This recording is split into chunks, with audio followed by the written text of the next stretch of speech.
حدیث بھی اللہ کی ویسے ہی وحی ہے جیسے قرآن میرے رب کی وحی ہے.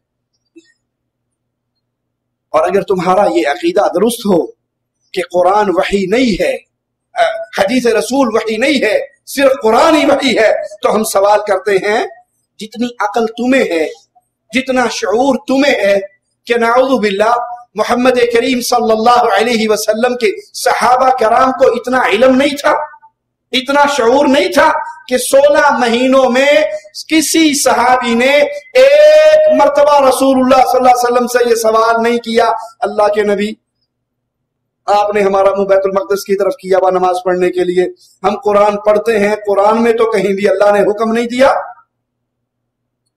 قرآن میں تو کہیں آرڈر نہیں آیا کہ اپنا منہ بیت المقدس کی طرف کرو، ہم کیوں اپنے منہ کو بیت المقدس کی طرف کریں؟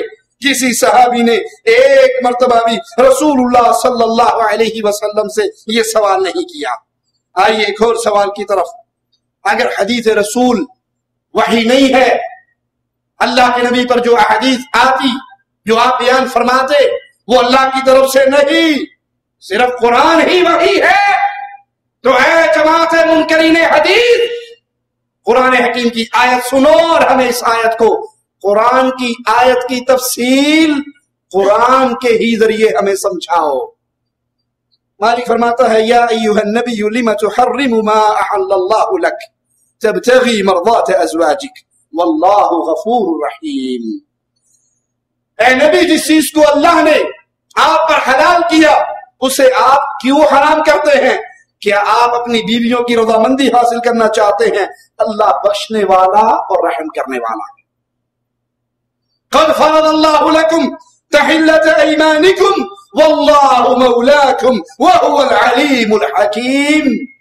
تحقیق اللہ نے تمہارے لیے قسموں کو کھول ڈالنا مقرر کر دیا، اللہ تمہارا کار ساز ہے اور وہی پورے علم والا اور حکمت والا ہے.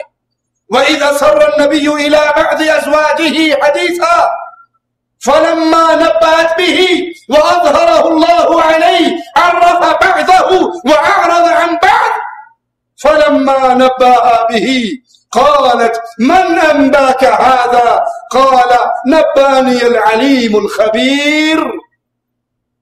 یاد کر جب نبی نے اپنی بعض عورتوں سے ایک پوشیدہ بات کہی، ایک راز کی بات کہی، بس جب اس نے اس کی خبر کر دی اور اللہ نے اپنے نبی کو اس پر آگاہ کر دیا، تو نبی صلی اللہ علیہ وسلم نے تھوڑی سی بات تو بتا دی اور تھوڑی سی بات ٹال گئے.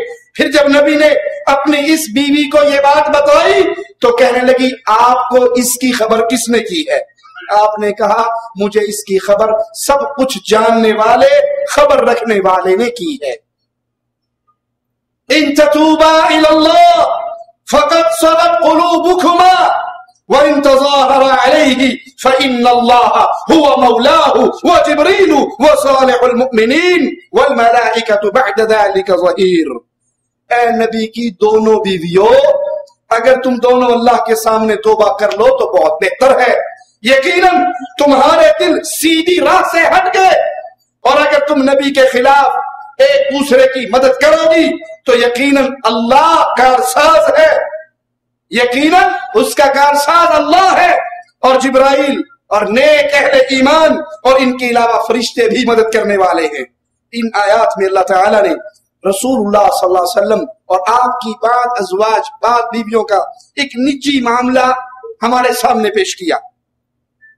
ان کے چند ایسے مسائل اس نجی معاملے کے پیش ہوئے قرآن حکیم کی اس آیت میں، جس کا تعلق خاص طور پہ حجیت حدیث سے ہے. قرآن حکیم کی ان آیات کو ماننے کے لیے ضروری ہے یہ عقیدہ رکھا جائے کہ حدیث رسول حجت ہے جیسے قرآن حجت ہے. اور ہمارا نظریہ ہے کہ حدیث اور سنت رسول صلی اللہ علیہ وسلم کے بغیر قرآن حکیم کو سمجھنے کا دعویٰ کرنے والا جھوٹ کا دعویٰ کرتا ہے. وہ قرآن کو سمجھنے کے لیے لازم ہے کہ مصطفیٰ علیہ السلام کی سنتوں کو اور آپ کی حدیث کو قبول کرے. آئیے اب ان آیات جو ہم نے آپ کے سامنے تلاوت کی، اس میں بیان ہونے والے مسائل پر نظر دوڑائیں. سب سے پہلے اللہ فرماتا ہے نبی جس چیز کو اللہ نے آپ پہ حلال کیا آپ نے اس کو اپنے اوپر کیوں حرام کیا؟ پہلا سوال. وہ کون سی چیز تھی جس کو رسول اللہ صلی